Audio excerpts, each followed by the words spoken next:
জন্মদিনের প্রাক্কালে গীতাঞ্জলি হাতে রাস্তায় রবীন্দ্রনাথ। দেখুন ভিডিও। ঘাটাল মাস্টার প্ল্যান বোঝাতে লিফলেট ও ভিডিও প্রকাশ ভুয়ো বলে দাবি কৃষকদের। অন্য রাজ্য থেকে অস্ত্র নিয়ে কেউ যেন বাংলায় ঢুকে না পড়ে, পুলিশকে সতর্ক করলেন মুখ্যমন্ত্রী। বেড়াটি থেকে ধৃত আজাদ মল্লিকি পাকিস্তানি গুপ্তচর, ইডির হাতে চাঞ্চল্যকর তথ্য। শুক্রবার 25শে বৈশাখ বিশ্বকবি রবীন্দ্রনাথ ঠাকুরের 165তম জন্মদিন, আর তার আগের দিন বৃহস্পতিবার হঠাৎ কলকাতার রাস্তায় দেখা গেল কবিগুরুকে। গীতাঞ্জলি হাতে বেরিয়ে পড়লেন তিনি। রবি ঠাকুর গোলাপ বিতরণ করলেন ছোটদের মধ্যে। তাকে দেখে ইন্ডিয়া ইন্ডিয়া চিৎকার কচি কাচাদের। হ্যাঁ, শুনতে অবাক লাগলেও এটাই বাস্তব। তবে অবশ্যই তিনি সত্যিকারের রবীন্দ্রনাথ ঠাকুর নয়, অবিকল তার মতো দেখতে একজন। রবি ঠাকুর সেজে তিনি ঘুরলেন উত্তর কলকাতার একাধিক স্মৃতি বিজড়িত স্থান। তার উদ্দেশ্যে বাংলার শিক্ষাকে পুনরুদ্ধার করা, নতুন প্রজন্মকে বাঁচানো।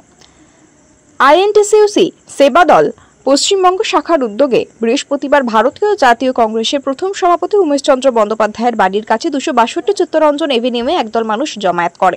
সেখান থেকে মিছিল করে বাংলার নবজাগরণের আতুরঘর মনীষী গৌরমোহন আড্ডর 1829 সালে প্রতিষ্ঠিত শিক্ষা প্রতিষ্ঠান ওরিয়েন্টাল সেমিনারিতে যায়। আইএনটিইউসি সেবা দল পশ্চিমবঙ্গ শাখার সভাপতি প্রমোদ পান্ডে বলেন, এই ওরিয়েন্টাল সেমিনারি বাংলাকে ইংরেজি শিখিয়েছিল, কিন্তু সেই প্রতিষ্ঠান আজ ইংরেজি মাধ্যম না হওয়ার কারণে ক্ষয়িষ্ণু। শিক্ষক ও ছাত্র সংখ্যা কমছে। শতবর্ষ প্রাচীন কলকাতার একাধিক সরকারি স্কুল বন্ধ হওয়ার মুখে, অথচ এই স্কুলগুলোতে উমেশচন্দ্র বন্দ্যোপাধ্যায়, স্বামী বিবেকানন্দ সহ একাধিক গণমান্য মনীষী পড়াশোনা করেছেন। রাজ্যের বর্তমান সরকারের উদাসীনতার কারণে লাখ লাখ টাকা খরচ করে বেসরকারি স্কুলমুখী হচ্ছে ছেলে মেয়েরা। এক প্রকার বাধ্য হচ্ছে, কারণ চুরি থেকে দুর্নীতি ছাড়া বর্তমান সরকার কিছুই করে না, কিছুই বোঝে না। কেন এই শতাব্দী প্রাচীন ঐতিহ্যবাহী স্কুলগুলোকে ইংরেজি মাধ্যম করা যাচ্ছে না, পর্যাপ্ত শিক্ষক নিয়োগ করা যাচ্ছে না, স্কুল বাড়িগুলো সংস্কার করা যাচ্ছে না, এইদিকে সরকার দৃষ্টিপাত করুক। এদিন সেন্ট্রাল এভিনিউ দিয়ে হেঁটে যাওয়ার সময় নতুন প্রজন্মকে উদ্বুদ্ধ করার জন্য গোলাপ দিলেন কবিগুরু রবীন্দ্রনাথ ঠাকুর। সেই গোলাপ পেয়ে কচিকাচাদের চিৎকার করে উঠলেন ইন্ডিয়া ইন্ডিয়া বলে। স্মৃতির স্মরণী বেয়ে আজকের পদযাত্রার 8 থেকে 80 অনেকেই সামিল হয়েছেন। পথ চলতে চলতে রবি ঠাকুর অনেকের সঙ্গে সেলফি ভিডিও তুললেন। এদিন রবীন্দ্রনাথ ঠাকুরের রূপে শিক্ষা বাঁচানোর বার্তা দেন বহুরূপী কৃষ্ণ বৈরাগী। তিনি এটিভি ভারতকে বলেন, রবীন্দ্রনাথ ঠাকুর রূপে সকলের মাঝে উপস্থিত হতে পেরে আনন্দিত। নতুন প্রজন্মের মধ্যে কবিগুরু বেঁচে থাকুক, এটাই চাই। ঘাটাল মাস্টার প্ল্যান রূপায়ণের লক্ষ্যে লিফলেট ও ভিডিও ক্লিপ তৈরি করা হয়েছে। সোশ্যাল মিডিয়ায় সেইগুলি প্রকাশ করে প্রচারের মধ্য দিয়ে কৃষকদের বোঝাতে চেষ্টা চালাচ্ছে সেচ দফতর ও ব্লক প্রশাসন। পশ্চিম মেদিনীপুরের দাসপুর 1 নম্বর পঞ্চায়েত সমিতির পক্ষ থেকে শুরু হয়েছে এই প্রচার। যদিও এই নিয়ে প্রতিবাদ জানিয়েছেন আন্দোলনকারী কৃষকরা। তারা বিষয়টি ভুয়ো বলছেন।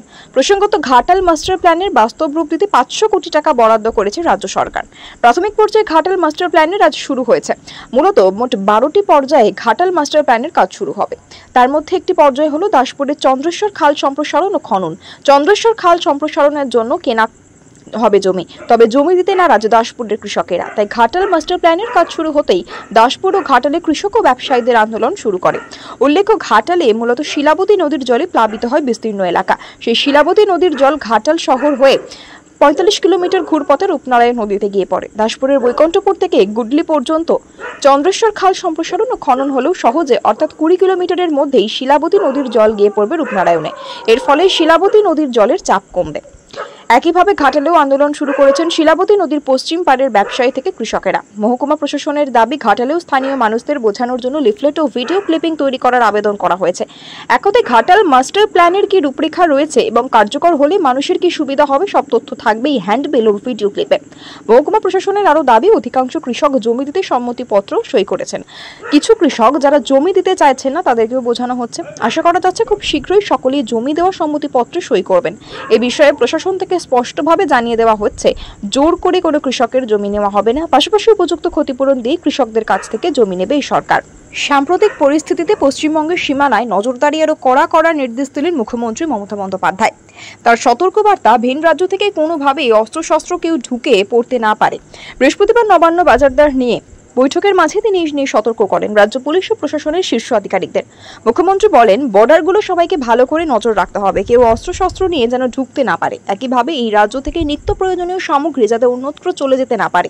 রেল স্টেশনগুলোতেও নজর রাখতে হবে। অতীতের দুর্যোগের সময় নিষেধাজ্ঞা সত্ত্বেও অন্যত্র আলু পাঠানো হচ্ছিল, সেক্ষেত্রে রেলপথকে ব্যবহার করা হচ্ছিল। তাই অতীত থেকে শিক্ষা নিয়ে আমাদের সতর্ক থাকতে হবে।